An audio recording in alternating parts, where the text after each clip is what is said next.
MBG tidak mungkin diberhentikan karena program tersebut merupakan salah satu janji kampanye Presiden Prabowo Subianto dan merupakan mandat rakyat.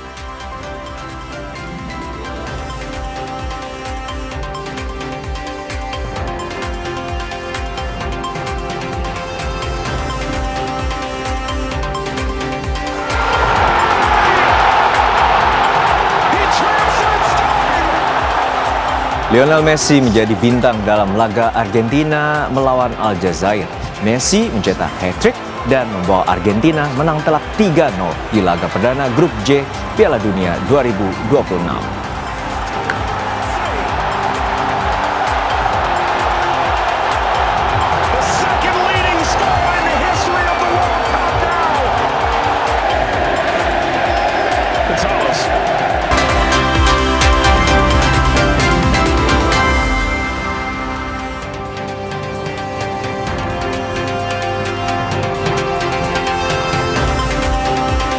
Halo, selamat sore saudara. Anda menyaksikan program berita Kompas Petang. Hari ini Rabu 17 Juni 2026 bersama saya Cynthia Rompas. Dan saya Arjuno Pramulito, kita jelang Kompas Petang selengkapnya. Saudara, sejumlah mahasiswa dari berbagai perguruan tinggi di Jawa Timur menggelar aksi unjuk rasa di depan Gedung Negara Gerahadi, Surabaya.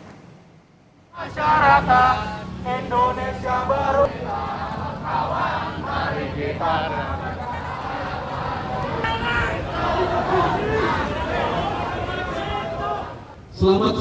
Sejumlah mahasiswa dari sejumlah perguruan tinggi di Jawa Timur menggelar aksi demo di depan Gedung Gerahadi Surabaya, menyuarakan sejumlah tuntutan kepada pemerintah mulai dari perbaikan kondisi ekonomi hingga evaluasi program strategis nasional.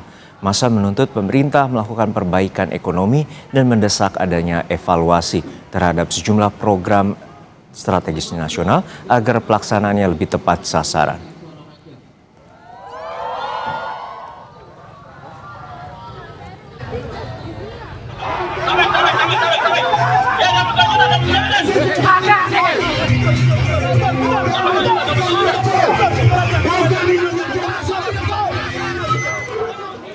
Ketegangan peserta demo dari Aliansi Salatiga menggugat di depan gedung DPRD Kota Salatiga mulai terjadi saat mahasiswa mencoba masuk ke dalam gedung, namun dihalangi anggota Polres Salatiga. Aksi saling dorong dan kericuhan sempat terjadi. Dalam aksinya, mahasiswa menyoroti persoalan program pemerintah seperti MBG dan Koperasi Desa Merah Putih, serta melemahnya nilai tukar rupiah.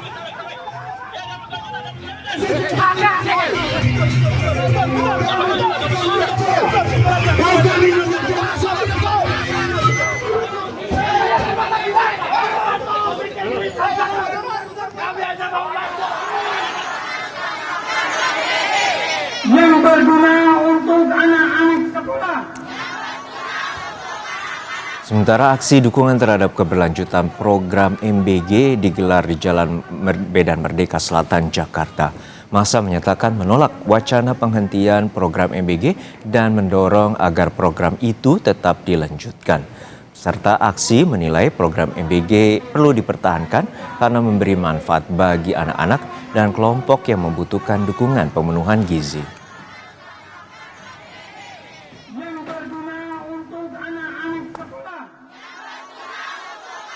Lanjutkan MBG.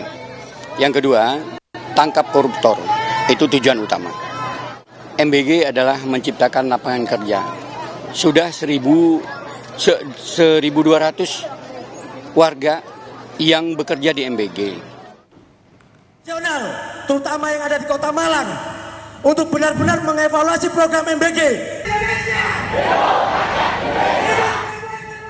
Aksi unjuk rasa mahasiswa kembali digelar di Kota Malang, Jawa Timur. Massa yang tergabung dalam BEM Malang Raya kembali menyoroti soal program MBG. Mahasiswa menilai program MBG rentan menjadi ruang penyalahgunaan wewenang. Massa juga menyoroti soal kriminalisasi aktivis hingga Undang-Undang Polri yang disahkan secara tiba-tiba. Nasional, terutama yang ada di Kota Malang, untuk benar-benar mengevaluasi program MBG. Demokrasi, Aku berdiri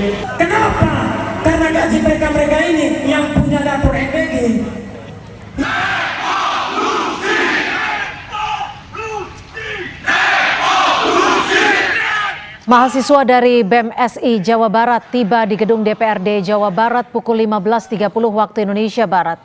Mereka melakukan long march dari Monumen Perjuangan sejauh 1 km. Ada 7 tuntutan, diantaranya turunkan harga BBM non-subsidi hingga selamatkan APBN dari pemborosan anggaran.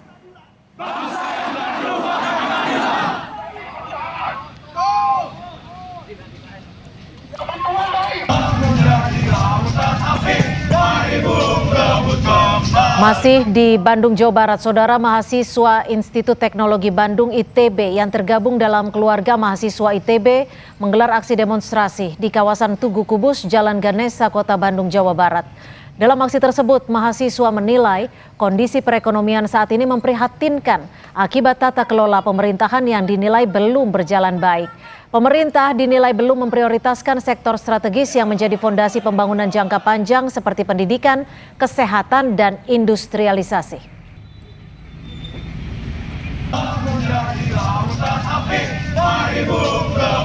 Efisiensi dan juga pengelolaan anggaran, tanggung jawab fiskal yang perlu mempertanggungjawabkan kondisi kita saat ini, di mana khususnya itu perlu perbaikan untuk program-program ekstraktif, makan bergizi gratis, dan juga pentingnya mendorong industri manufaktur di Indonesia saat ini.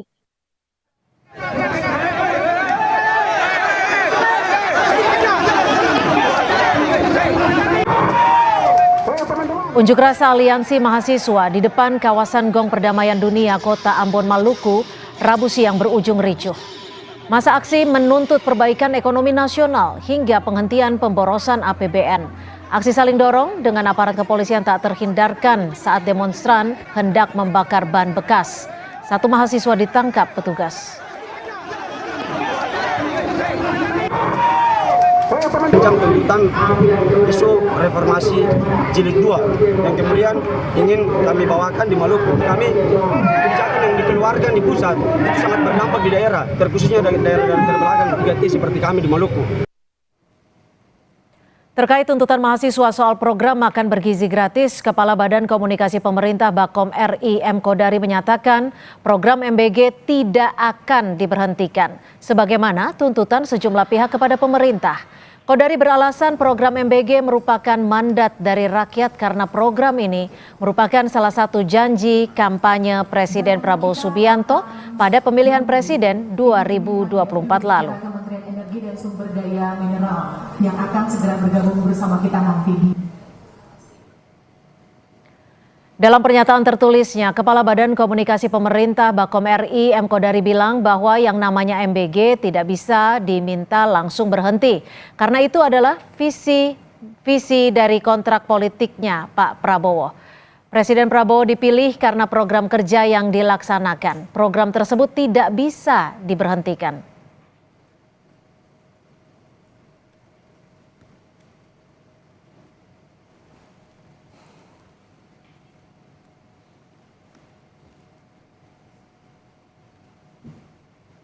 Lalu seperti apa aksi unjuk rasa mahasiswa yang terjadi di sejumlah daerah? Kita akan menuju ke Surabaya, Jawa Timur dan juga Bandung, Jawa Barat. Namun kita sapa terlebih dahulu rekan Nyoman Denny dan juru kamera Cilmi di Surabaya, Jawa Timur.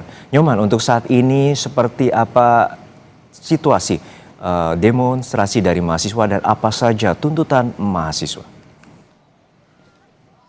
Baik, terima kasih. Memang pada hari Rabu siang hari ini, yakni sekitar di Jalan Gubernur Suryo atau tepatnya di depan Gedung Negara Geraha di Surabaya memang dipadati oleh massa mahasiswa dari berbagai elemen mahasiswa di kota Surabaya. Dan mereka melakukan aksi long march menuju Gedung Negara Geraha di Surabaya ini untuk melakukan aksi unjuk rasa. Dan ada 16 poin tuntutan yang dibawa dalam aksi unjuk rasa mahasiswa ini.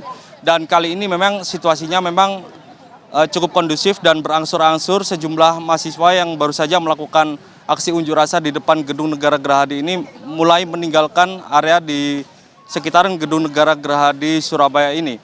Dan tuntutan dari mahasiswa yang dibawa dalam aksi unjuk rasa ini diantaranya yakni menuntut pemerintah untuk menurunkan harga kebutuhan pokok masyarakat dan juga harga BBM. Selain itu, masa pendemo juga menyoroti terkait program makan bergizi gratis. Dan mahasiswa juga menuntut agar pemerintah memulihkan nilai mata uang rupiah serta mengembalikan kedaulatan ekonomi rakyat. Dan untuk mengamankan jalannya aksi unjuk rasa kali ini, penjagaan ketat dilakukan oleh aparat kepolisian dari Kepolisian Polda Jawa Timur dan juga Polrestabes Surabaya yang memasang kawat berduri di sepanjang area Gedung Negara Gerahadi Surabaya, seperti itu.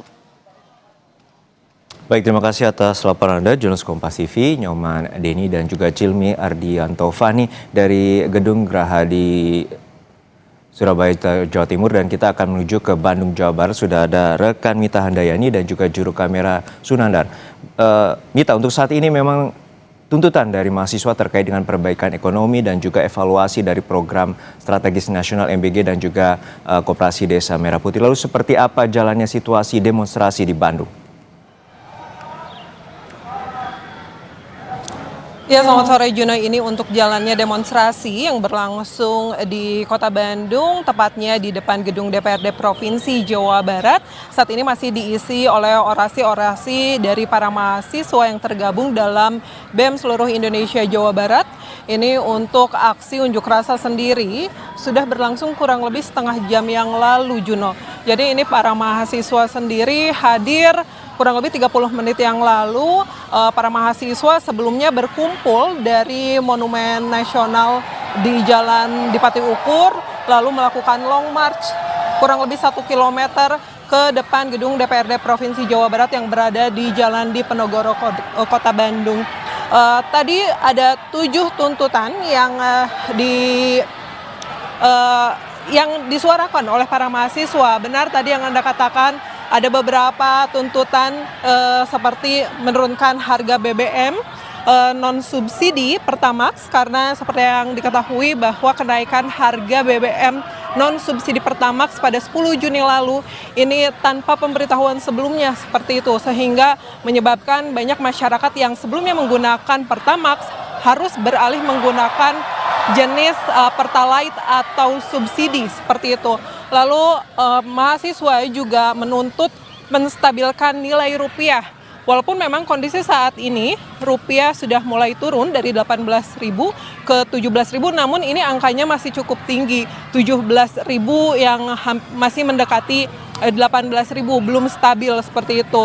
Dan ini para mahasiswa juga meminta evaluasi total program makan bergizi gratis serta Koperasi Desa atau Koperasi Merah Putih.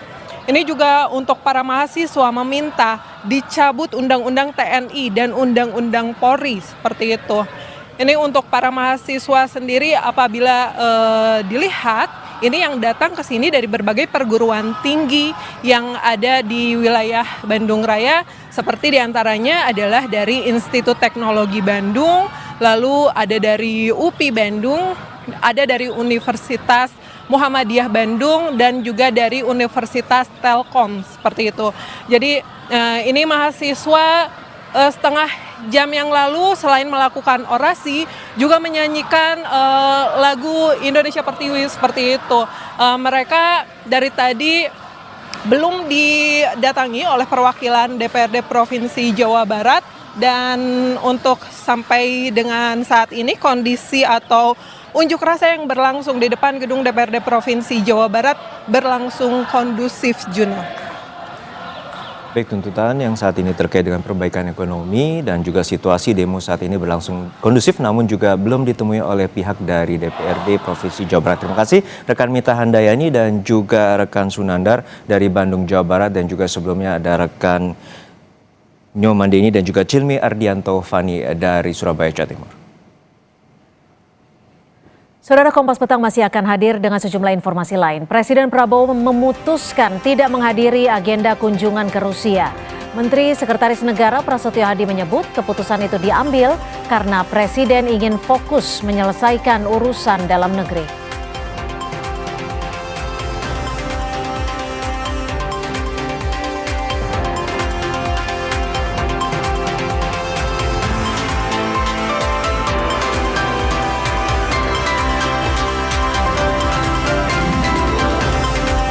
Seorang guru sekaligus saksi pemohon dalam sidang uji materi Undang-Undang APBN 2026 dan Sisdiknas mengungkapkan berbagai dampak yang dirasakan guru P3K dan honorer setelah pelaksanaan program MBG dimasukkan ke dalam anggaran pendidikan.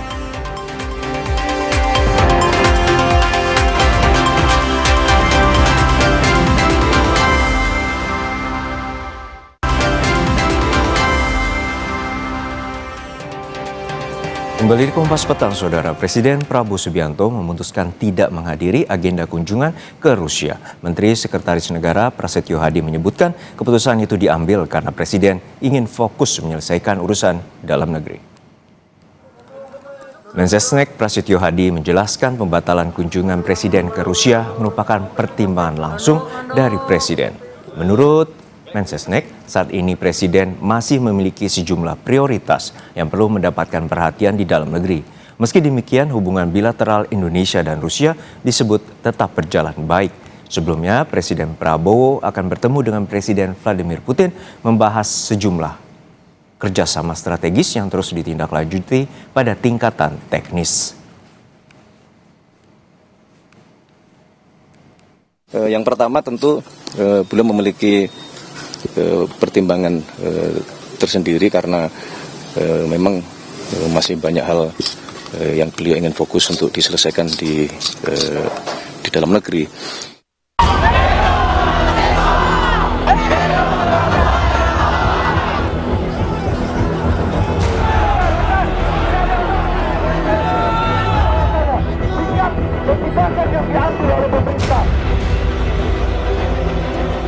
Satu dari 5 tuntutan demo mahasiswa yang berlangsung beberapa hari terakhir, yakni menghentikan program makan bergizi gratis dan Kopdes Merah Putih. Alasannya, kedua program prioritas Presiden Prabowo ini memakan anggaran yang sangat besar. Merespons tuntutan mahasiswa itu, Menteri Koperasi Ferry Juliantono jelaskan, program Kopdes Merah Putih bertujuan menggerakkan ekonomi produktif rakyat. Meski dalam operasionalnya diakui menghadapi banyak tantangan. Yang nggak setuju apanya, misalkan ada soal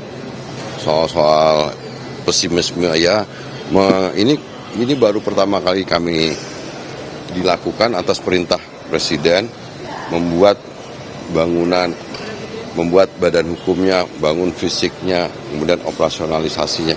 Memang nggak mudah mengoperasionalkan, tapi jangan pesimis. Di sisi lain, politisi PDI Perjuangan sekaligus Wakil Ketua Komisi 13 DPR Andreas Hugo Parera mendorong pemerintah memberikan solusi konkret atas desakan perbaikan kondisi ekonomi yang disuarakan mahasiswa di sejumlah daerah. Salah satu langkah konkret tersebut yakni menurunkan harga BBM non-subsidi serta koreksi ketat program prioritas beranggaran jumbo. 6 tuntutan mahasiswa dalam demonstrasi yang dilakukan beberapa hari terakhir ini merupakan suatu tuntutan yang serius yang perlu mendapat perhatian dan mendapat tanggapan dari pemerintah. Soal turunkan harga BBM merupakan langkah konkret yang bisa dilakukan. Hal yang menyangkut koreksi terhadap program-program unggulan pemerintah yang menyedot biaya terbesar dari APBN. Sebelumnya, Wakil Presiden Gibran Rakabuming menerima 15 orang perwakilan mahasiswa yang berunjuk rasa di kawasan Patung Kuda, Jalan Medan Merdeka Barat pada Senin 15 Juni. Di hadapan 15 perwakilan mahasiswa dari Universitas Bung Karno dan Universitas MH Tamrin Jakarta, Gibran mengakui pemerintah masih banyak kekurangan, sehingga seluruh aspirasi yang disampaikan akan menjadi bahan evaluasi pemerintah. Jadi saya terima kasih sekali dapat masukan-masukan. Ya, sampaikan aja. Sudah kita sampai sekarang apa yang sudah dibangun itu ya kita rawat bersama. Saya senang dari mahasiswa kritis, ikut mengevaluasi, ikut memberikan saran. Hingga Rabu sore, aksi demo mahasiswa menuntut perbaikan kondisi ekonomi terus berlanjut di sejumlah daerah. Respons cepat serta solusi konkret dari pemerintah pusat sangat dinantikan untuk menjawab keresahan publik. Tim Liputan Kompas TV.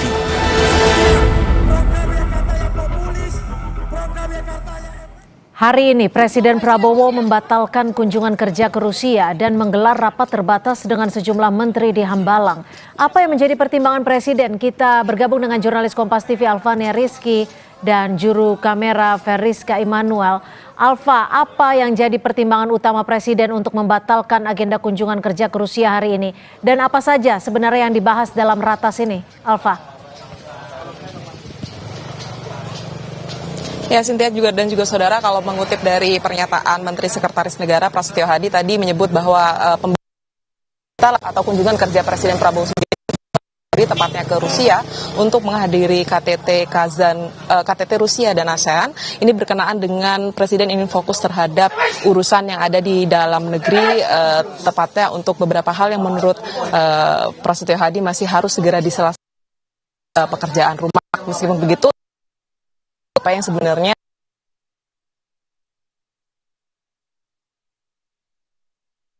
kalau melihat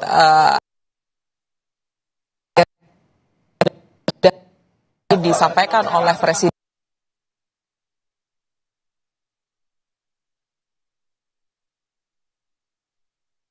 bilang bahwa sebenarnya Presiden juga tidak menghadiri KTT tersebut karena beberapa hal kesepakatan dengan Rusia sudah dilakukan atau sudah dibahas sebelumnya, tidak harus melalui KTT tersebut. Dan terkait dengan negara-negara di ASEAN, Presiden juga sudah menyampaikan hal tersebut ketika menghadiri KTT ASEAN di Filipina.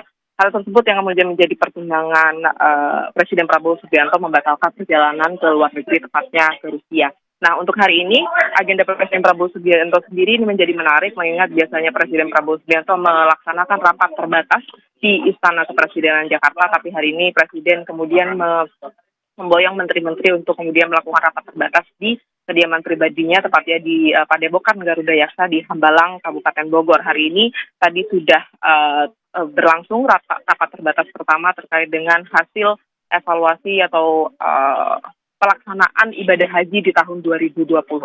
Kalau Wakil Menteri Haji bilang, Daniel Simanjuntak bilang ada setidaknya 20 poin perbaikan yang akan disampaikan oleh Pak Yusuf, Wakil Menteri Haji dan juga tim pengawas dari Komisi 8 DPR RI untuk kemudian bisa mengekskalasikan langsung dengan Presiden Prabowo Subianto terkait dengan perbaikan ibadah haji ini. Mulai dari kesehatan, fasilitas, dan semua hal yang kemudian bisa segera dikerjakan untuk kemudian di tahun depan bisa ada perbaikan. Dan yang kedua, tadi Mensesnek bilang bahwa Presiden memanggil Menteri Pendidikan Tinggi, Brigjen Yuliarto, untuk kemudian membahas terkait dengan sumber daya manusia dan juga pendidikan, penyiapan atau persiapan tenaga kerja dari para lulusan-lulusan di perguruan tinggi ini. Dan secara spesifik hanya dua hal itu saja yang kemudian dilakukan atau rapat terbatas yang dilakukan di Padepokan Garuda Yaksa. Apakah kemudian ini menjadi atau mengarah pada pembahasan-pembahasan lain, kita harus menantikan bersama, karena seperti biasa agenda rapat terbatas Presiden ini tidak dibuka untuk publik, tetapi yang bisa dipastikan bahwa Presiden akan fokus di urusan dalam negeri seperti yang sudah diminta oleh banyak pihak begitu, untuk Presiden mengurangi perjalanan ke luar negeri, dan ini dilakukan dengan membatalkan perjalanan ke Rusia, tepatnya menghadiri KTT Rusia ASEAN. Ya, Alfa, kalau begitu siapa saja yang hadir dalam ratas di Hambalang, Jawa Barat ini sepengetahuan Anda?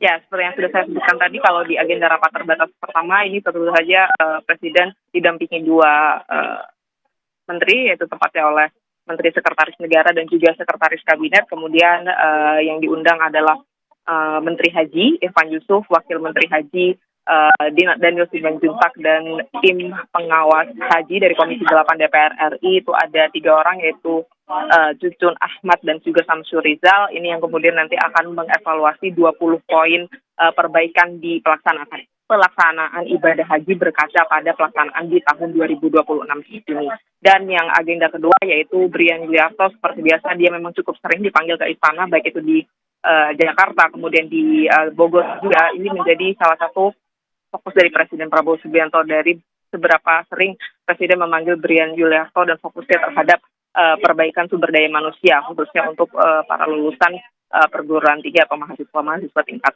perguruan tinggi. Terima kasih, jurnalis Kompas TV Alvania Rizky melaporkan langsung dari Hambalang, Jawa Barat. Selamat bertugas kembali, Alva. Beralih ke informasi lain, Saudara. Seorang guru sekaligus saksi pemohon dalam sidang uji materi Undang-Undang APBN 2026 mengungkapkan berbagai dampak yang dirasakan guru P3K dan honorer setelah pelaksanaan program MBG dimasukkan ke dalam anggaran pendidikan. Saksi Iman Zanatul Hairi menyampaikan hal itu saat memberikan kesaksian dalam sidang pengujian uji material Undang-Undang APBN dan Sisdiknas di ruang sidang Mahkamah Konstitusi Senin kemarin. Di hadapan Majelis Hakim Konstitusi, Iman yang merupakan guru sejarah madrasah sekaligus Kepala Bidang Advokasi Guru Perhimpunan Pendidikan dan Guru itu mengaku menerima sejumlah laporan dan keluhan dari guru terkait dampak kebijakan terhadap kesejahteraan tenaga pendidik. Daerah itu diambil. Kami mau melapor ke polisi, polisi punya dapur SPPG. Kami mau melapor kepada Tentara Nasional Indonesia, tentara punya dapur SPPG. Kami mau melapor ke DPR RI, anggota DPR banyak yang punya dapur SPPG. Jadi emang ini jalan terakhir untuk kami mengadu. Kepada siapa lagi? Kepada konstitusi lah kami berharap, ya kalau nggak punya dapur ya. Lalu kemudian setelah ada MBG 2026 terjadi pemutusan hubungan kerja secara massal terhadap guru P3K yang dianggap sudah sejahtera dipecat juga, dan juga guru honorer. Guru honorer yang sudah terangkat menjadi P3K paruh waktu juga gajinya di bawah guru honorer. Saudara, Aliansi Mahasiswa BEM Bersatu menyoroti kedekatan mantan Ketua BEM UGM Tio Ardianto dekat dengan sejumlah politisi. Benarkah demikian? Pembahasannya kami hadirkan selepas jeda.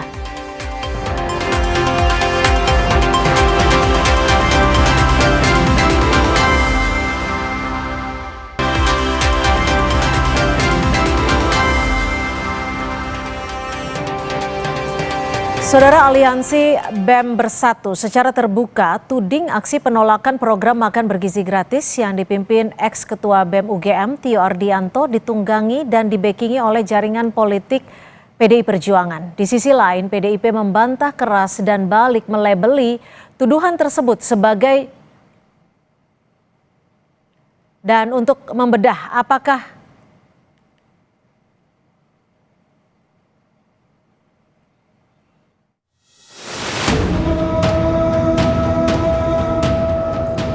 Di tengah aksi demo mengkritisi kebijakan ekonomi, kelompok yang menyebut Aliansi Mahasiswa BEM Bersatu Selasa kemarin justru menyoroti kedekatan mantan Ketua BEM UGM Tio Ardianto dengan sejumlah politisi.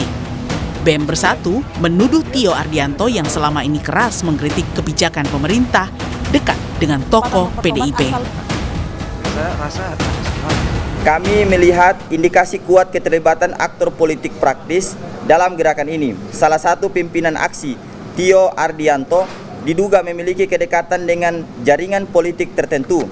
Mobil Fortuner yang digunakan diduga terdaftar atas nama Siti Nuraini, adik Letjen TNI Purnawirawan Setio Sularso, yang merupakan besan Jenderal TNI Andika Perkasa, tokoh tim pemenangan Ganjar Pranowo pada Pilpres 2024. Dugaan ini diperkuat kehadiran politisi PDIP Perjuangan Andi Wijayanto di tengah masa aksi.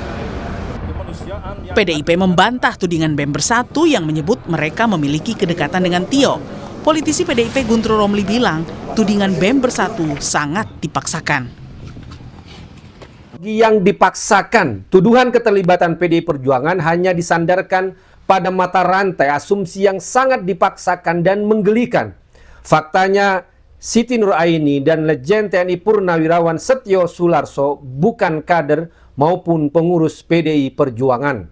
Menghubungkan kepemilikan mobil Fortuner milik seorang warga sipil, Siti Nuraini, lalu ditarik ke hubungan persaudaraan Setio Sularso, kemudian ditarik lagi ke hubungan besan Andika Perkasa, untuk kemudian melompat pada kesimpulan bahwa PDI Perjuangan berada di balik aksi mahasiswa adalah sesat pikir. Tak hanya menuding aksi demo sejumlah kelompok mahasiswa ditunggangi aktor politik tertentu, BEM Bersatu juga mendukung agar program MBG tetap dilanjutkan. Kami mempertanyakan prioritas isu yang diangkat di tengah kebutuhan mendasar masyarakat. Perhatian justru tersedot pada isu yang tidak menjadi urgensi utama.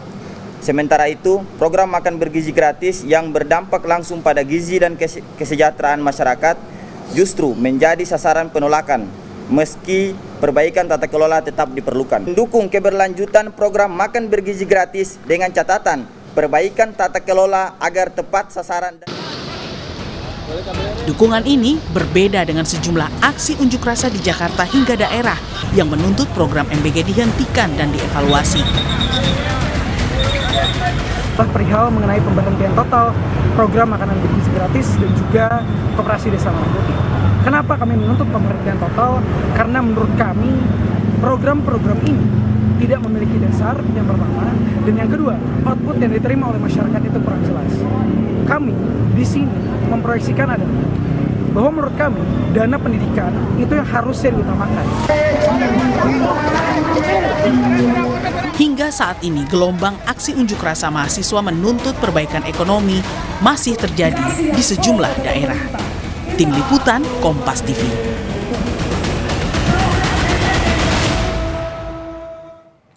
Dan untuk membedah apakah ini gerakan murni suara rakyat atau justru alat politik elit, kita akan langsung membahasnya bersama dua narasumber sore hari ini, founder dari Mari Bahas, Bung Ahmad Amiluddin, dan juga politisi PD Perjuangan, Bung Guntur Romli.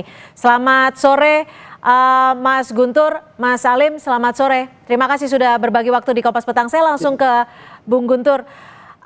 Anda melihatnya tudingan dari BEM Bersatu ini seperti apa? Terkait tudingan bahwa Tio ini ditunggangi PDI Perjuangan. Ya, terima kasih Mbak, bahwa tudingan itu tidak berdasar, bahkan cenderung fitnah. Karena PDI Perjuangan juga pernah dituding pada tahun yang lalu, pada bulan Agustus 2025, juga dituduh membekengi aksi mahasiswa pada bulan Agustus tahun lalu. Dan seperti kemarin juga penolakan terhadap MBG, aksi-aksi mahasiswa juga ikut kembali dituding dengan alasan yang tidak masuk akal. Contohnya kan tadi saya jelaskan hanya kepemilikan mobil Fortuner yang dipakai oleh Tio, miliknya Ibu Siti Nuraini katanya, dan itu adiknya Legend Setio Sularso, dan kemudian Pak Legend itu kan besannya dengan Pak Andika.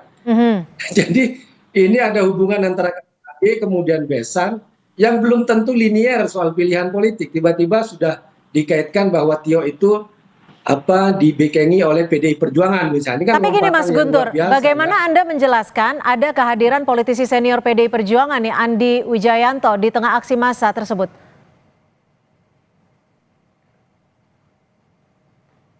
Rame soal waktu malam diskusi dengan Menteri siapa itu? Pak Sudaryono sama Pak Nusron Wahid kan nggak ada, Mas Andi Wijayanto itu. Tidak ada dalam aksi tersebut. Yang dimaksud aksi di mana itu? Tidak pernah kami juga mendapatkan laporan atau ada informasi, misalnya Mas Andi Wijayanto itu bersama aksi dengan Tio Ardianto, nggak pernah. Dan Tio Ardianto itu nggak pernah bertemu dengan orang-orang atau kader atau pengurus PDI Perjuangan. Makanya kami melihat bahwa itu semua hanyalah tudingan-tudingan yang tidak berdasarkan fakta.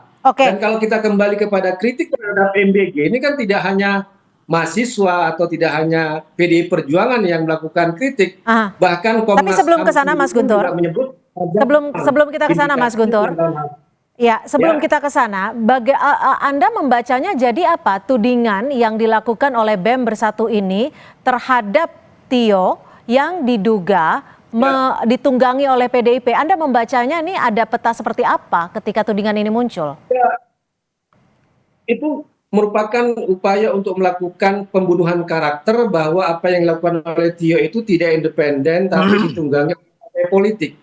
Jadi tujuannya sebenarnya ke arah sana.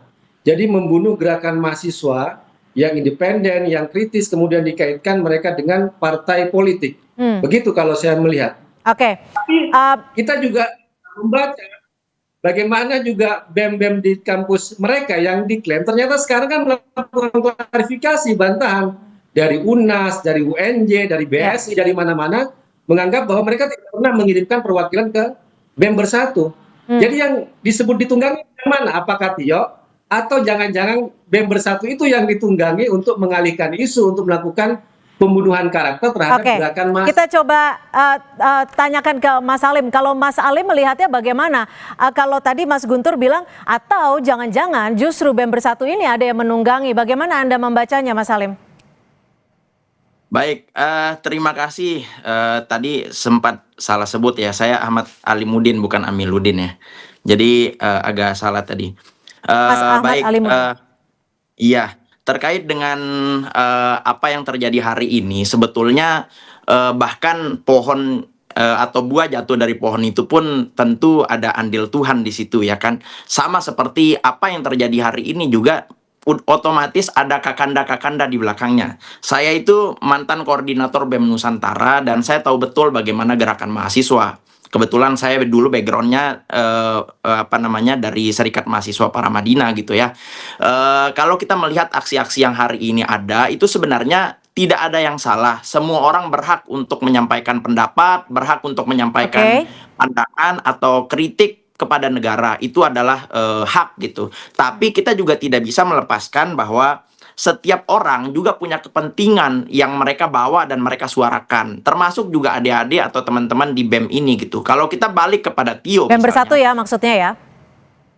BEM Bersatu, BEM SI, BEM Nusantara, BEM UI dan lain sebagainya, hampir semuanya punya kepentingan. Kepentingan yang mereka suarakan tidak akan terlepas dari suara rakyat gitu yang selalu dijual. Tapi kita juga tidak boleh lupa bahwa kalau kita bicara soal Tio, kenapa akhirnya muncul dugaan? Ya saya sebutnya sebagai dugaan. Masalah nanti apakah apakah benar atau salah, nggak perlu merasa panik gitu, Mas Guntur Romli ataupun PDIP gitu ya. Karena ini kan masih bentuknya dugaan gitu. Tinggal dijawab aja sebetulnya.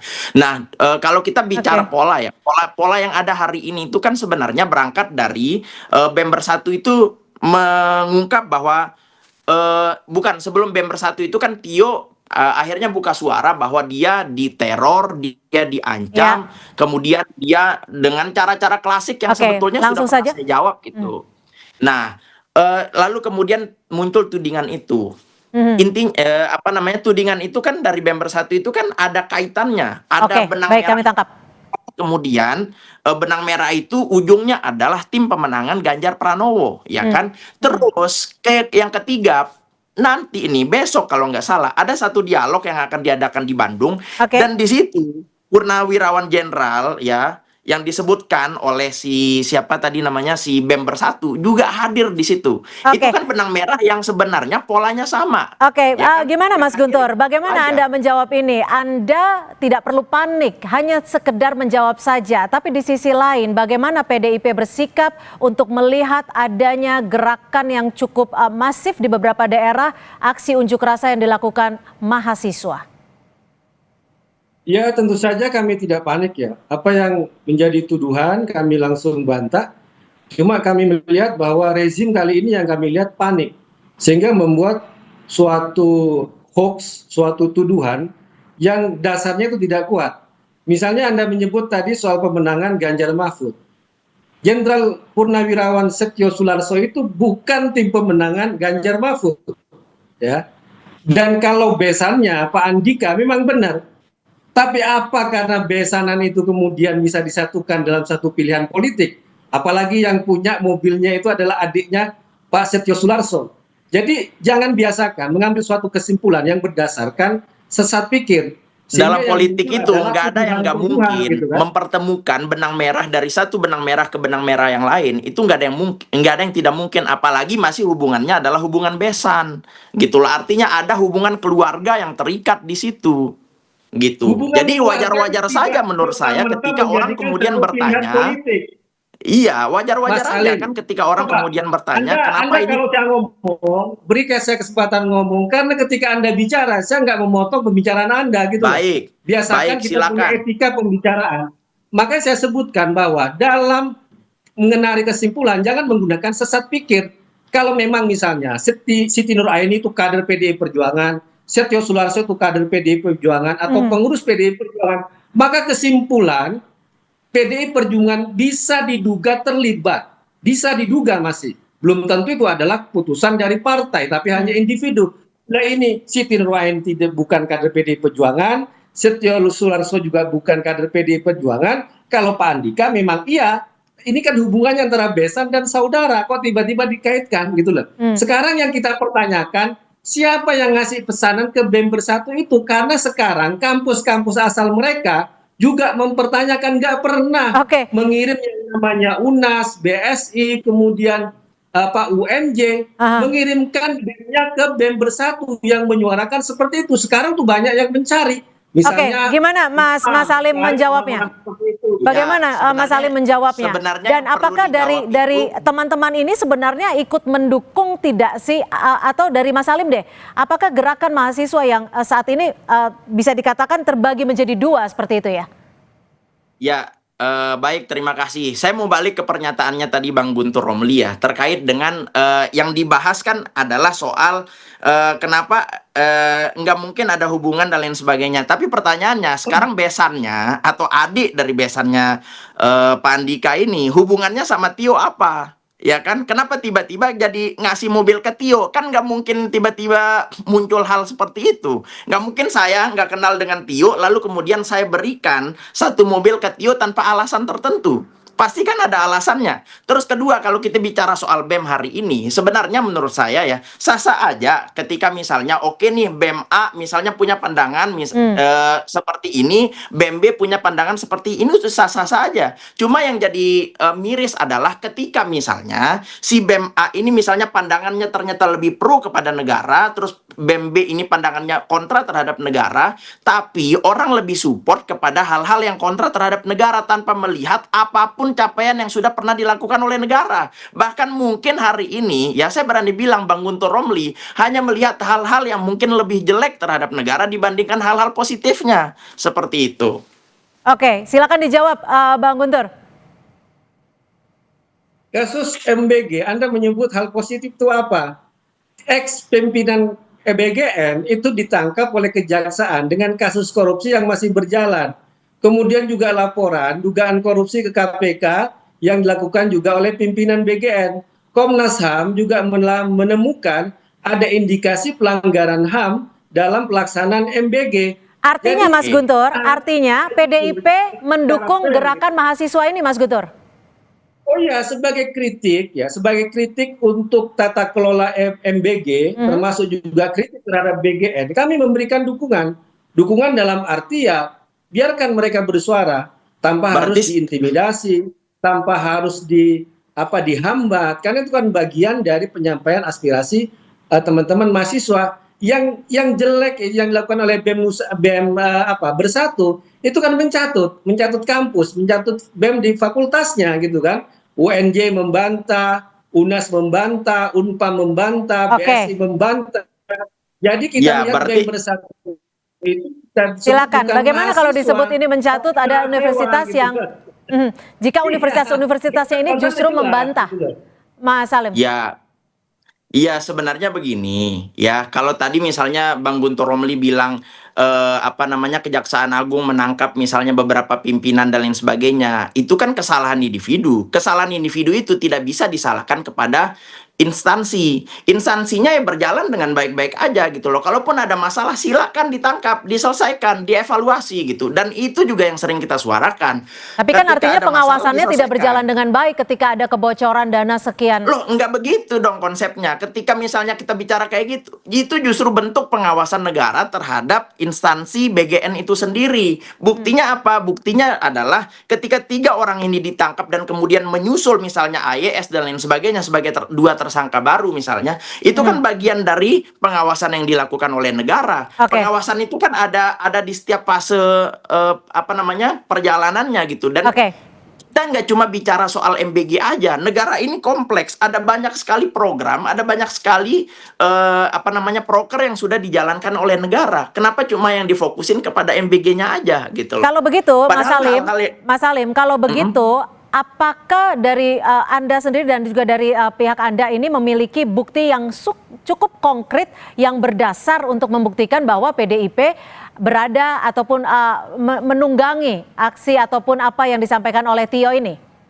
Iya, pertama saya disclaimer dulu ya, bahwa saya itu tidak terlibat pada kelompok manapun. Baik itu BEM Bersatu, BEM UI, BEM NUS, ya silahkan. Setiap orang itu punya hak untuk berpendapat dan bersikap gitu loh. Yang kedua, soal nanti kemudian tadi ada backingan, tuduhan dan lain sebagainya. Itu kan berbagai dugaan yang muncul. Kalau menurut saya silakan aja PDIP untuk mengklarifikasi itu, tapi jangan kemudian panik gitu. Dan ketiga, secara nggak langsung tadi udah dijawab kok oleh Bang Guntur Romli bahwa memang Bang Guntur Romli mendukung gitu loh apapun gerakan-gerakan yang hari ini mengkritisi pemerintah gitu. Itu aja, itu sudah cukup menurut saya. Baik, terakhir Mas Guntur, bagaimana Anda melihat dan juga membaca setiap kritikan yang disampaikan oleh Tio dan juga apa yang disampaikan oleh aksi mahasiswa belakangan ini? Ya, kalau saya melihat ini ada kepanikan rezim saat ini, pemerintah saat ini ketika kritik itu muncul dari semua lini, kemudian mencoba untuk mendegradasikan bahwa kritikan itu tidak murni dari masyarakat ya. Tadi Bang Alimuddin juga mengaku waktu jadi mahasiswa ada kepentingan-kepentingan, ada backing ya. Menurut saya kita jangan mengukur ukuran baju orang lain dengan ukuran baju kita. Mahasiswa yang sekarang tentu alhamdulillah para Madinah nggak pernah di-backing oleh siapapun sampai hari ini.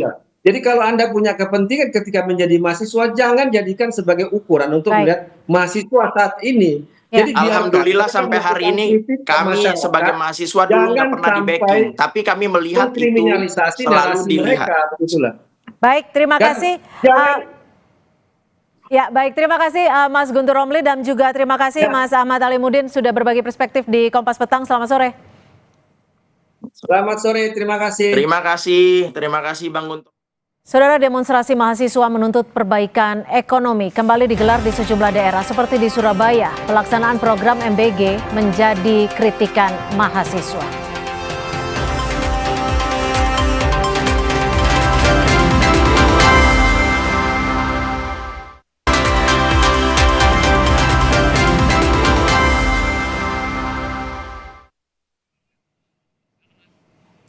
Anda masih menyaksikan Kompas Petang dan ini merupakan situasi terakhir di depan DPRD ataupun jalan menuju DPRD Provinsi Jawa Barat. Dan sejumlah aliansi mahasiswa yang tercatat tadi dari ITB dan juga UPI dan sejumlah aliansi mahasiswa di Bandung, Jawa Barat melakukan aksi unjuk rasa untuk terkait dengan evaluasi sejumlah program strategis dari pemerintah dan juga meminta perbaikan ekonomi terkait dengan stabilitas nilai rupiah dan juga stabilitas ekonomi bagi masyarakat. Sebelumnya, mahasiswa melakukan long march dari Monumen Perjuangan sejauh 1 km dan 7 tuntutan diantaranya turunkan harga BBM Pertamax hingga selamatkan APBN dari pemborosan anggaran. Unjuk rasa kembali digelar oleh Badan Eksekutif Mahasiswa Universitas Negeri Makassar atau BEM UNM menuntut kebijakan pemerintah dan kondisi sosial ekonomi. Unjuk rasa digelar di depan kampus UNM Gunung Sari Makassar.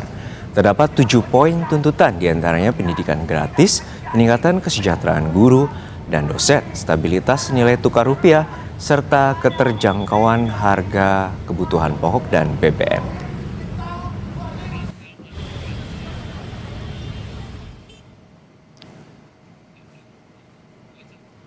Tuntutan aksi unjuk rasa mahasiswa tengah berlangsung berhari-hari, salah satunya mendesak pemerintah untuk menghentikan program MBG. Namun hari ini Kepala Bakop M. Kodari menyebutkan bahwa program MBG tetap dilanjutkan.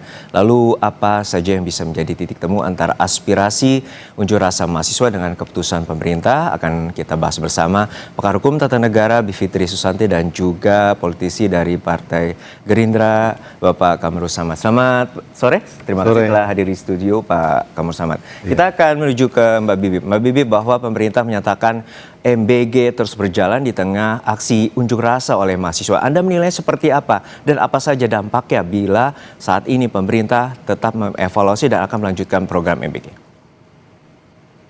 Ya, menurut saya ini menandakan pemerintah yang tidak responsif dengan situasi di luar. Kita paham Prioritas itu ada pemerintahan yang responsif, ada yang justru represif begitu ya. Jadi saya melihatnya itulah situasinya, dan kalau seandainya tanggapan dari mahasiswa ataupun elemen masyarakat yang lainnya tidak diberikan respon yang positif, paling tidak ada dialog dulu secara mendalam dengan perwakilan-perwakilan semua masyarakat sipil yang mengkritik, maka saya khawatir nanti ini isunya akan terus-menerus bergulir dan tidak menandakan demokrasi kita yang sebenarnya tidak deliberatif, tapi benar-benar diputuskan berdasarkan apa yang diinginkan oleh terutama presiden. Itu situasi sekarang. Oke, Pak Kamur Samad, bahwa tadi ada informasi juga mahasiswa tetap dalam poin tuntutannya untuk menghentikan MBG dan juga Koperasi Desa Merah Putih dan terkait dengan situasi ekonomi dan juga adanya pemborosan anggaran. Anda menilai seperti apa bahwa saat ini pemerintah tetap melaksanakan program MBG dan apa saja poin strategis yang harus dipertahankan? Ya, Mas Juno, memang kalau pertama kita mendengar ya, demo, aspirasi, aksi dari mahasiswa dari berbagai daerah. Ini adalah bentuk kebebasan berpendapat yang patut kita hargai, patut kita hormati. Substansi yang diperjuangkan oleh mahasiswa juga adalah sesuatu yang penting. Sesuatu yang harus ditindaklanjuti secara sungguh-sungguh oleh pemerintah. Karena itu kita melihat dari aspek penegakan hukum terhadap penggunaan anggaran negara pada program prioritas. Itu sedang berjalan, Mas Jono. Jadi penegakan hukum ini sedang berjalan, pro justisia sedang berlangsung terhadap dua aspek yang kita lihat dari publik. Yang pertama menyangkut penggunaan pengadaan barang di BGN, yang kedua menyangkut pembangunan lokasi-lokasi SPPG yang dikonsolidasi oleh internal BGN. Jadi ada kemajuan dalam 10 hari terakhir, 10 hari pertama setelah tindakan hukum yang dilakukan oleh APH, dan kita harus memberi kesempatan. Yang kedua, dari segi anggaran, DPR hari-hari ini dan sampai dengan bulan akhir Agustus, September nanti akan membahas tentang alokasi anggaran APBN 2027.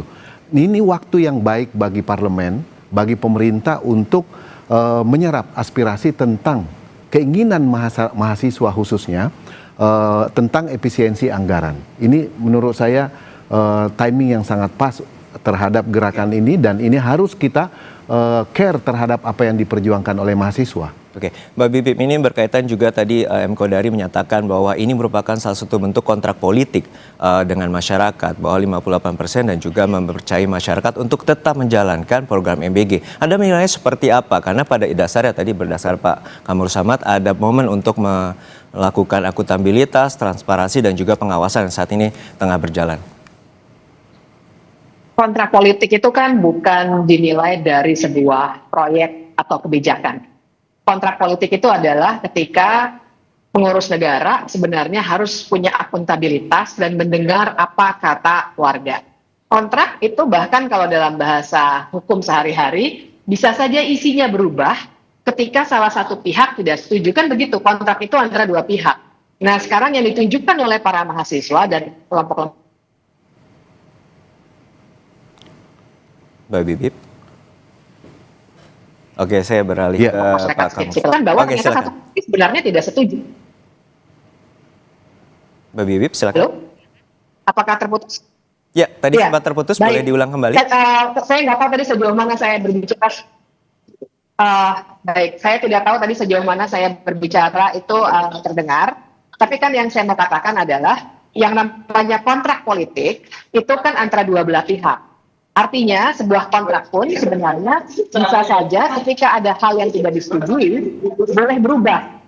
Nah, tapi ini seakan-akan diandaikan kontrak politik dalam arti kita sudah memberikan, warga itu sudah memberikan 100% suara kita terserah kepada pemerintah apa yang mau dibuat. Nah, ini sebenarnya adalah cara pandang yang keliru. Sesungguhnya yang dimaksud dengan kontrak politik adalah pengurus negara harus mendengar apa yang kita ini yang punya negara, warga negara sampaikan dan apa yang ingin diubah. Oke, respon Anda Pak. Mas Juno, dalam kebijakan saya tidak lihat. Dalam penyusunan visi dan misi program seorang calon presiden, pada waktu itu didasarkan pada 3 hal. Pertama, ada RPJP yang disusun dalam rentang waktu 25 tahun. Yang mana yang sudah dicapai oleh pemerintahan sebelumnya dan mana yang perlu dilanjutkan, mana yang perlu dilakukan perubahan. Turunan dari RPJP itu kemudian dibuat RPJMN per 5 tahun. Lalu kemudian ada visi misi presiden, dikompilasi, diselaraskan dengan RPJM tersebut. Lalu kemudian ada aspirasi yang berkembang dari masyarakat. Itu yang saya sebut 3 jalur. Berdasarkan data yang ada di RPJP dan juga RPJMN menunjukkan bahwa tingkat prevalensi balita kita untuk kekurangan gizi khususnya stunting itu masih di angka 19,8%. Itu artinya 20 dari 100 balita tidak tumbuh secara normal. Ini secara sosiologis. Lalu kemudian dari mana aspek yuridisnya? Di dalam Undang-Undang Nomor 17, Mas Juno, pasal saya tulis di sini pasal 67 ayat 1. Ya, itu jelas disebutkan tentang kewajiban pemerintah pusat untuk memberikan pemenuhan gizi kepada masyarakat, baik sifatnya perorangan maupun untuk masyarakat. Karena itu pada bulan, saya tegaskan kembali bahwa pada bulan Agustus 2024, pemerintahan yang lalu mengeluarkan Perpres nomor 83 tentang pembentukan Badan Gizi Nasional. Ini yang kemudian ditindaklanjuti karena lahir dari sebuah rancang bangun pembangunan nasional yang berkelanjutan, Mas Juno. Tapi titik kritisnya di sini, Pak Kamarus Samad, bahwa saat kampanye juga Presiden Prabowo menyatakan bahwa ini menjadi proyek strategis untuk menjangkau daerah 3T, terutama daerah dengan infrastruktur yang masih tertinggal dan juga pendidikannya, aksesnya masih minim. Untuk saat ini sepertinya kita melihat bahwa SPPG dominan di wilayah perkotaan. Nah, untuk saat ini seperti apa? Dan ini menjadi kritikan dan masukan dari kalau mahasiswa. itu betul sekali dan harus segera prioritas di daerah terluar, terpencil dan tertinggal. Dan sudah ada geospasial tentang hal itu sebetulnya. Itu yang harus tepat sasaran, tepat manfaat harus menjadi komitmen dalam pelaksanaan. Karena itu kita berikan kesempatan kepada pimpinan BGN, Mas Juno, untuk betul-betul menunjukkan bahwa ada perubahan mendasar yang ingin dilakukan dalam rangka pelaksanaan MBG. Oke, Mbak Bibip, ada komitmen dari pemerintah untuk melakukan perubahan mendasar dan juga berjanji untuk melakukan perbaikan total terhadap MBG. Tanggapan Anda? Saya tadi kayak terputus ya. Ya, keputus. Saya coba masuk dulu ke situ sebentar ya, dan nanti akan menjawab pertanyaan Mas Juno juga. Pertama-tama yang kita harus perhatikan adalah kalau dikatakan narasinya soal kontrak politik, ini ada kekeliruan dan kooptasi narasi. Karena yang namanya kontrak pun tidak hanya kontrak politik, kan ada dua pihak. Ada pengurus negara, ada warga negara. Nah, ketika sebuah yang tidak dipenuhi dengan baik, salah satu pihak boleh untuk protes dan mengubah isi kontrak. Nah, jadi itu dulu yang harus dibongkar.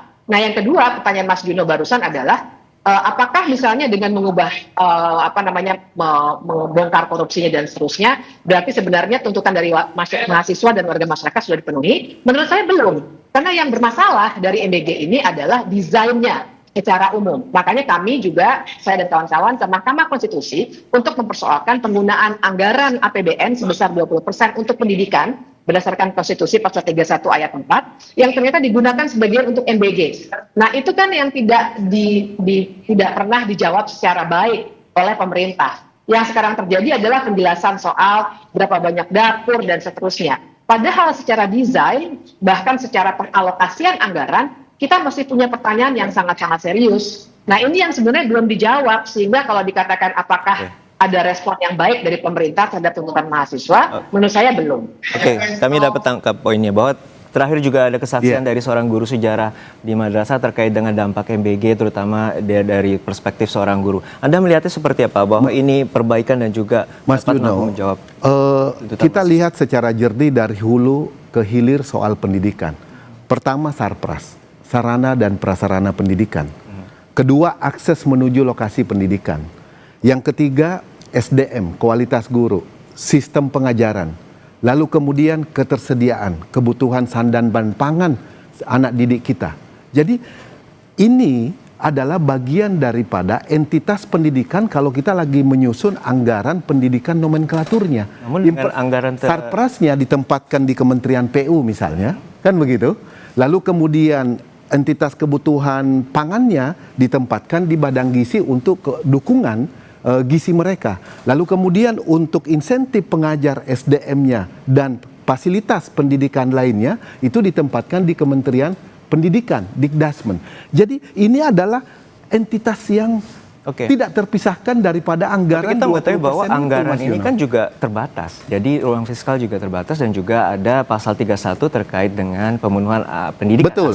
Lalu prioritas mana dan ini menjadi ini sudah prioritas dari taruhan pendidikan. pemerintah? Ini sudah prioritas, Mas Juno, karena ini adalah kekuatan inti. Oke, jadi dari titik MBG ini menjadi salah satu bagian penyokong. Penting, dari awal kita udah diskusikan tahun lalu tentang nomenklatur penggunaan anggaran ini. Karena memang ada outcome daripada anak didik kita yang menerima dari anggaran MBG tersebut. Itulah kenapa dia masuk dalam... Baik, kita tangkap. Ya. Mbak Bibi, silakan respons Anda.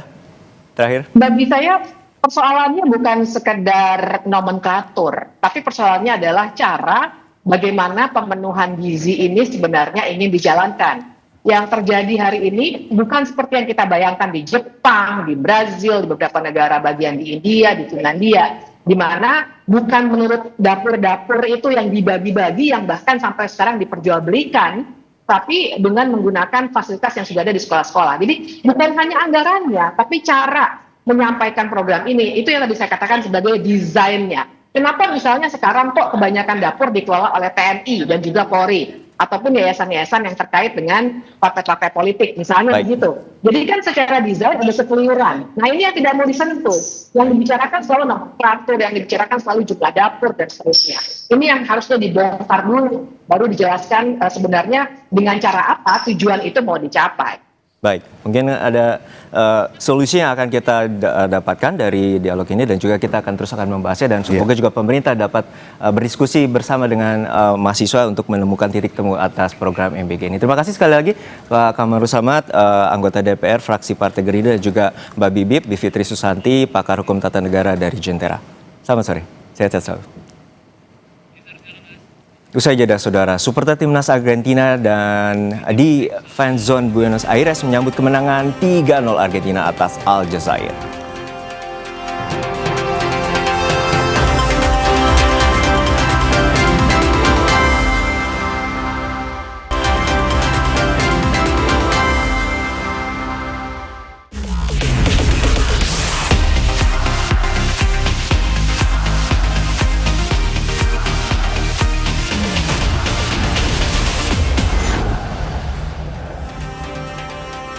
Lionel Messi bersinar untuk Argentina usai sang bintang mencetak hat-trick dalam duel kontra Aljazair yang berakhir dengan kemenangan 3-0. Argentina memimpin pada menit ke-17, umpan terobosan Rodrigo de Paul membelah pertahanan Aljazair dan dimanfaatkan La Pulga dengan sempurna. Pemain berusia 38 tahun itu menggiring bola ke jantung pertahanan Aljazair sebelum melepaskan tembakan dari kaki kirinya dengan keras.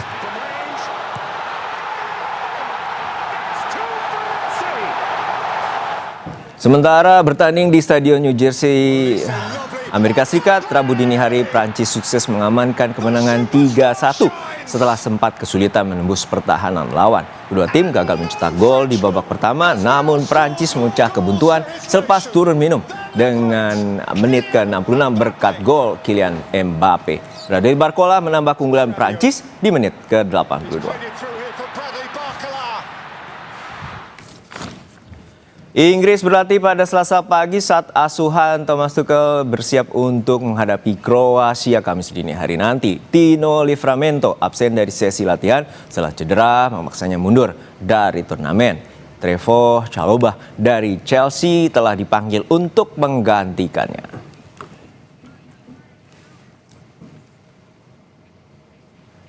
Bintang sepak bola dari berbagai negara membuktikan skill mereka mulai dari Lionel Messi dengan hat-tricknya kalah melawan Aljazair, Kylian Mbappe dengan Brescia membawa Les Blues menang 3-1 atas Senegal. Kita akan membahasnya bersama analis sepak bola Bung Wesley Hutagalung. Selamat sore Bung Wesley. Tampaknya ini gap gembita dan kemudian Lionel Messi mencetak hat-trick di laga pembuka di grup J. Anda melihatnya seperti apa? Ini merupakan kejelian Lionel Messi, apakah juga tampak sebagai kesulitan timnas Argentina sebagai juara bertahan? Ya, kita tidak bisa pungkiri bahwa Argentina bermain untuk Messi sejak Piala Dunia sebelumnya itu terlihat mereka membangun strategi situasinya untuk mengembangkan Messi. Tapi yang bagi saya adalah fatal ketika Aljazair itu terlihat termakan strategi gaya bermainnya Messi.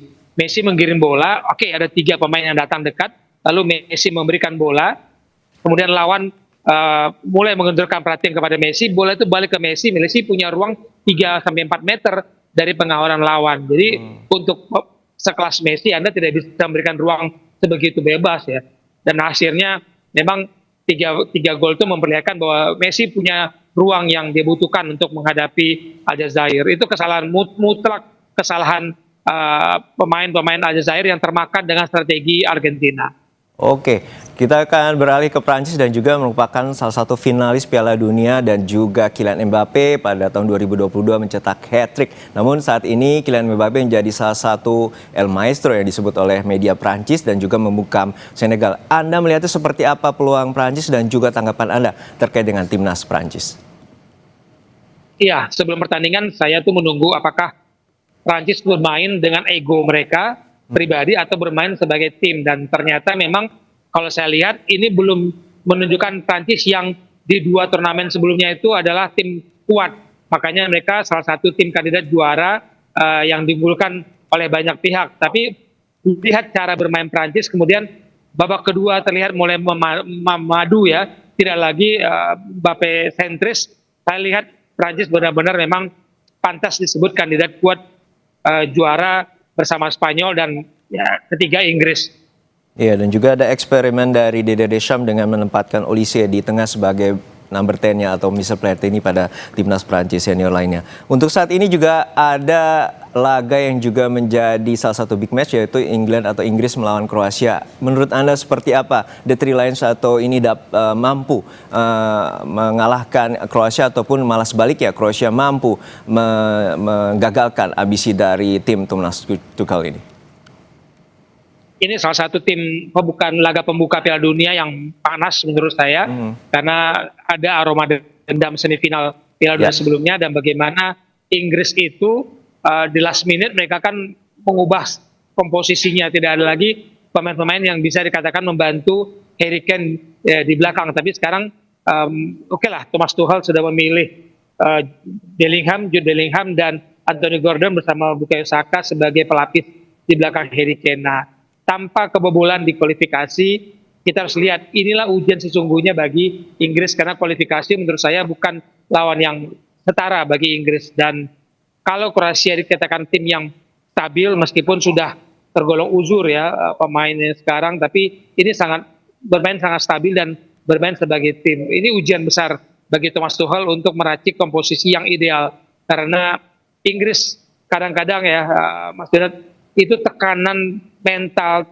mereka itu mau menghambat para pemainnya untuk tampil lepas, takut sekali berbuat kesalahan, dan itu terlihat di dalam kejuaraan-kejuaraan sebelumnya. Oke, kita nantikan laga Inggris melawan Kroasia yang akan disiarkan di pukul 3 dini hari nanti. Terima kasih atas analisis Anda, analis pengamat sepak bola Wisli Hutagalung, telah berbagi perspektif bersama kami di Kompas Petang. Sehat selalu, Bung.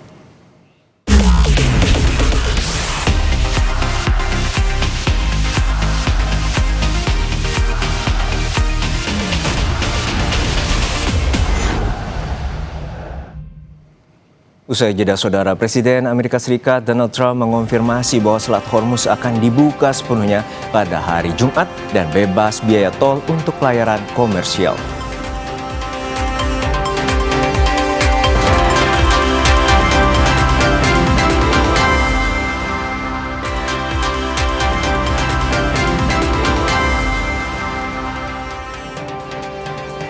Ledakan mengguncang kota Kfar Tebnit dan Nabatiyah di Fakwa di distrik Nabatiyah, Lebanon, Selasa waktu setempat. Operasi militer Israel berlanjut meskipun ada pengumuman kesepakatan antara Washington dan Teheran. Asap membumbung dari daerah yang terkena dampak serangan Israel. Suara ledakan dan sirine ambulans bersahutan saat kerusakan terjadi di beberapa titik.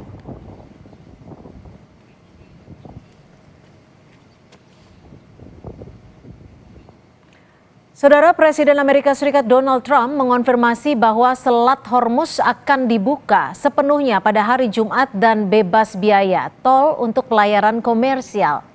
Pernyataan ini disampaikan di sela-sela KTT G7 di Prancis saat melakukan pertemuan bilateral dengan Presiden Uni Emirat Arab, Sheikh Mohammed bin Zayed Al Nahyan. Langkah ini merupakan bagian dari kesepakatan damai awal antara AS dan Iran yang dimediasi oleh Pakistan untuk mengakhiri perang di Timur Tengah. Informasi terhangat lainnya akan kami hadirkan usai jeda hanya di Kompas Petang.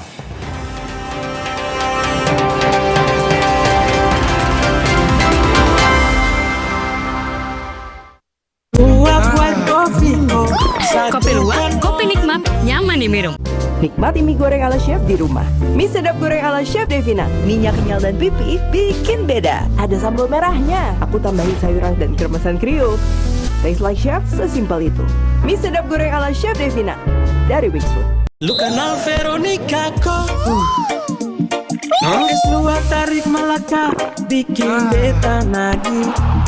Biji kopi asli dari es luwak hitam baru.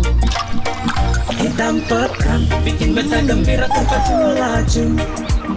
Es luwak white coffee nikmat enak bikin nagih kok. Mau luwak white coffee kok satukan. Kopi luwak, kopi nikmat, nyaman diminum. Lawan panas ekstrim, lawan ketombe bandel dan bau. Pakai Zing Refreshing Cool. Rambut double fresh. Gak khawatir ketombe dan bau 360 derajat. Feel the double freshness. Zing Refreshing Cool. Ketombe bandel dan bau, no worries. Zair. Lu kenal Veronica kok? Es luwak tarik Malaka bikin beta nagih. Biji kopi asli dari es luwak hitam baru. Hitam pekat bikin beta gembira tanpa laju. Es luwak white coffee nikmat enak bikin nagih kok. Mau luwak white coffee kok satukan. Kopi luwak, kopi nikmat, nyaman diminum. Di balik setiap medali yang diraih atlet disabilitas Indonesia ada perjuangan, kerja keras, dan semangat untuk melampaui keterbatasan. Dari pusat pelatihan nasional hingga pembinaan atlet muda, ekosistem olahraga disabilitas terus tumbuh, mencetak juara yang mengharumkan nama bangsa. Bagaimana kisah mereka menembus batas dan meraih prestasi? Ikuti Mata Indonesia, Kamis 18 Juni pukul 9:30 pagi di Kompas TV. Dipersembahkan oleh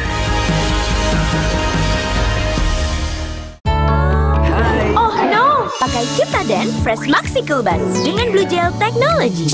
Red Zap usir bakteri, bau mulut, nafas segar lebih lama. First day jadi fresh day. Ciptaden Fresh Maxi Cool. Fresh and cool to the max.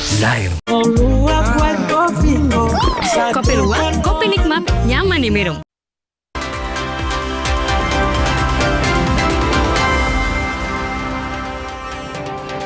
Demonstrasi mahasiswa di kantor DPRD Sulawesi Utara, Kota Manado berlangsung ricuh.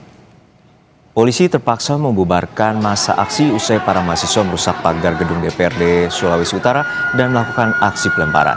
Polisi menyemprotkan water cannon ke arah demonstran serta mengamankan sejumlah peserta aksi. Dalam aksinya, mahasiswa membahas sejumlah tuntutan seperti menghentikan MBG dan Koperasi Desa Merah Putih hingga meminta harga BBM Pertamax diturunkan.